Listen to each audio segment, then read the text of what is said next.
दिल्ली में चुनावों की तारीखों का ऐलान तो अभी नहीं हुआ, लेकिन राजनीति अपनी अंतिम चरण पर है। हर पार्टी अपनी जीत के लिए एक मास्टर प्लान तैयार कर रही है। बस इसी बीच जो एंटी इनकम्पेसी है वो मुश्किलें केजरीवाल की बढ़ाती हुई नजर आ रही है। इस वक्त दिल्ली की जो सबसे ज्यादा सीट हॉट सीट मानी जा रही है वो है नई दिल्ली की। ये वो ही सीट है जिसने अरविंद केजरीवाल को मुख्यमंत्री की कुर्सी तक पहुंचाया था। नमस्कार, आप देख रहे हैं द न्यूज़ 15 और मैं हूं आपके साथ केशव पांचाल।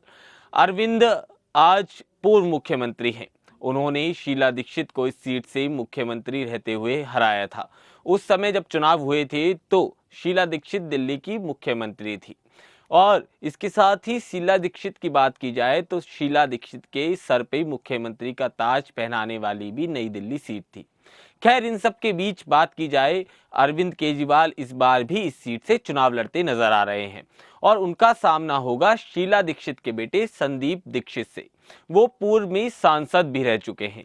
खैर, बीजेपी ने इस सीट पर अभी तक अपने कोई भी पत्ते नहीं खोले हैं, पर बीजेपी के पूर्व सांसद प्रवेश वर्मा यहां से अपनी ताल ठोकते हुए नजर आ रहे हैं।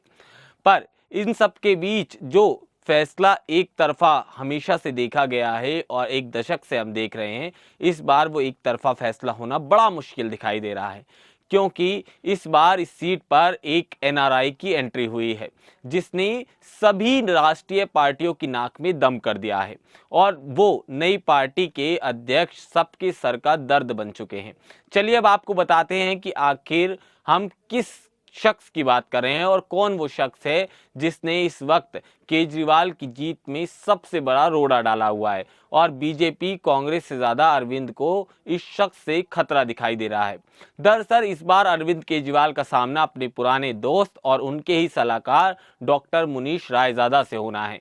भारतीय लिबरल पार्टी यानी कि बीएलपी के अध्यक्ष डॉक्टर मुनीश रायजादा दिल्ली विधानसभा के आगामी जो चुनाव आने हैं उसमें पूर्व मुख्यमंत्री रहे अरविंद केजरीवाल के सामने चुनाव लड़ने की घोषणा कर चुके हैं। डॉक्टर रायजादा नई दिल्ली के जो सीट है जहां से अरविंद केजरीवाल चुनाव लड़ते दिखाई दे रहे हैं, वहां पर उनका प्रचार भी जोरों शोरों से दिखाई दे रहा है, क्योंकि अरविंद केजरीवाल वर्तमान में इसी विधानसभा से विधायक हैं। अरविंद केजरीवाल के खिलाफ सीधी लड़ाई जो मुनीश रायजादा की है और जिसको लेकर वो आगे बढ़ रहे हैं वो है भ्रष्टाचार की, और उनका कहना है कि भ्रष्ट लोगों को राजनीति से बाहर करना बीएलपी का एक संकल्प है, जिसका आगाज भी उन्होंने कर दिया है। डॉक्टर रायजादा आपको बता दें कि यूएसए से लौटे हैं और वो अन्ना आंदोलन के शुरुआती दौर की बात की जाए तो स्वयं सेवकों में से एक हैं। खैर, डॉक्टर रायजादा की हम बात कर रहे हैं क्योंकि डॉक्टर रायजादा जिस तरह का प्रचार कर रहे हैं और घर घर जाकर जो लोगों से कह रहे हैं, तो वो उस चीज को दिखा रहे हैं कि अरविंद केजरीवाल ने दिल्ली के राज्य की जो स्थिति दयनीय हुई है उसका जिम्मेदार सीधे सीधे अरविंद केजरीवाल को ठहराया है।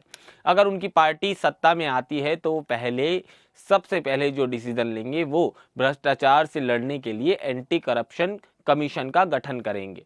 ये आयोग न केवल भ्रष्टाचारियों को बेनकाब करेगा बल्कि राजनीति में पारदर्शिता और सच्चाई की नींव भी मजबूत करेगा।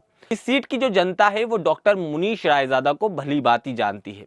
इसके पीछे का कारण ये है क्योंकि एक समय जब अरविंद केजरीवाल यहां से चुनाव लड़ रहे थे तो डॉक्टर मुनीश रायजादा ने उनके लिए यहीं से वोट भी मांगे थे और वो प्रचार का हिस्सा भी थे।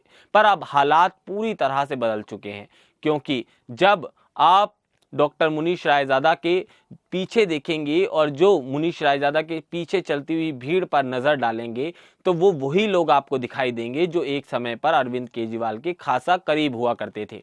पर वक्त के साथ जब पूरा दौर बदला तो केजरीवाल के साथ उन लोगों ने दूरियां बनाई और डॉक्टर रायजादा के वो लोग करीब आ गए और अब घर घर जाकर वो लोग अपनी पीड़ा लोगों को बता रहे हैं, जिसके बाद रायजादा के साथ एक बड़ी तादाद जुड़ती दिखाई देने लगी है।